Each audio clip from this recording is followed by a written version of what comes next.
Alors, voyons d'autres options de paramétrage beaucoup plus avancées. Donc, je vais revenir je vais aller dans l'onglet fichier. Donc, comme je vous l'ai montré dans la vidéo pour les raccourcis, pour faciliter vos déplacements dans Excel. Donc, je fais Alt F et V pour aller à l'onglet options. Donc là, je vais aller ici dans options avancées, donc pour voir des options de paramétrage beaucoup plus avancées. Alors ici, vous pouvez choisir en fait le sens de déplacement après la sélection, c'est-à-dire à chaque fois que vous tapez entrée, où est-ce que vous voulez sur quelle cellule vous voulez vous placer. Est-ce que vous voulez vous placer en bas, à droite, en haut ou à gauche? Donc, par exemple, si je choisis de me placer à droite, je fais OK. Donc, je vais venir là dans cette cellule, je vais taper un chiffre par exemple, ou je tape n'importe quoi. Quand je tape entrée, donc au lieu de venir en bas, comme ça le fait d'habitude, là ça vient à droite. Alors là, ça dépend vraiment si vous êtes en train de remplir un tableau et que vous le faites dans le sens horizontal et non dans le sens vertical. Cette option peut être très utile, donc parce que si à chaque fois que vous tapez entrée, donc il vous amène à droite au lieu de vous amener en bas. Parce que s'il vous amène en bas, vous serez obligé de venir manuellement et d'amener le curseur ici, de taper encore le chiffre que vous voulez et ensuite de taper entrée, le curseur viendra là.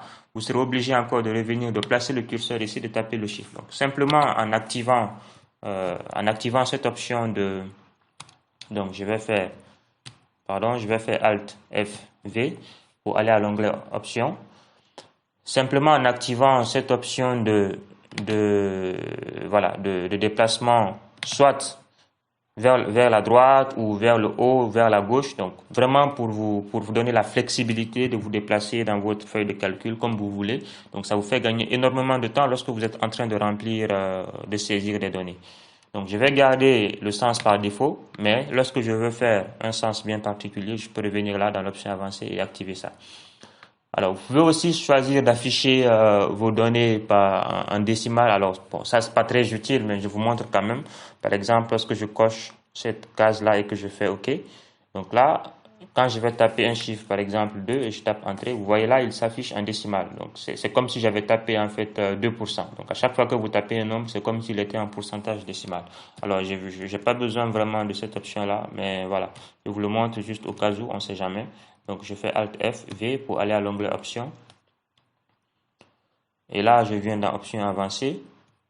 Donc, si vous n'avez pas suivi la vidéo sur les raccourcis, je vous invite à la suivre où j'explique comment utiliser les raccourcis clavier pour gagner du temps, comme je suis en train de le faire là.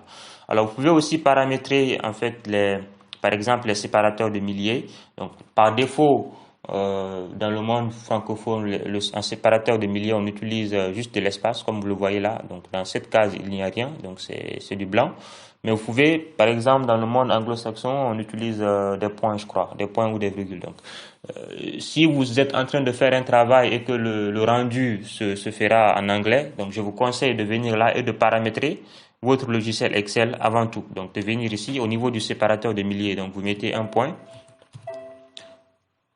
Alors, donc là, vous effacez d'abord l'espace, parce qu'il y avait l'espace. Ensuite, vous mettez le point, ou vous mettez la virgule selon le... Mais je crois que c'est un point. Alors, si c'est le séparateur de décimales, voilà, le séparateur de décimales dans alors plutôt, le séparateur de milliers dans le monde anglo-saxon, c'est la virgule, et le séparateur de décimales, c'est le point. Voilà, donc c'est ça. Donc, vous faites ça et vous faites OK.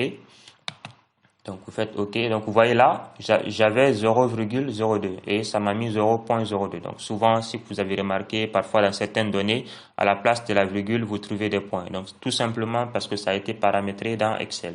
Donc, je vais revenir dans Alt F pour garder l'option par défaut. Donc, mais si j'en ai besoin, je peux simplement refaire la même manipulation et changer la virgule par le point. Donc, je vais ici enlever la virgule et garder l'espace. Et je remonte ici, je garde la virgule puisque je suis dans un environnement francophone. Donc je fais OK. Et donc là, vous voyez que le point il est remplacé par la virgule. Donc voilà les options un peu plus avancées. Bien sûr, vous en avez pas mal selon vraiment votre besoin. Donc je vous invite à les découvrir. Si vous avez besoin de l'un, vous n'aurez que simplement qu'à le paramétrer comme vous voudrez.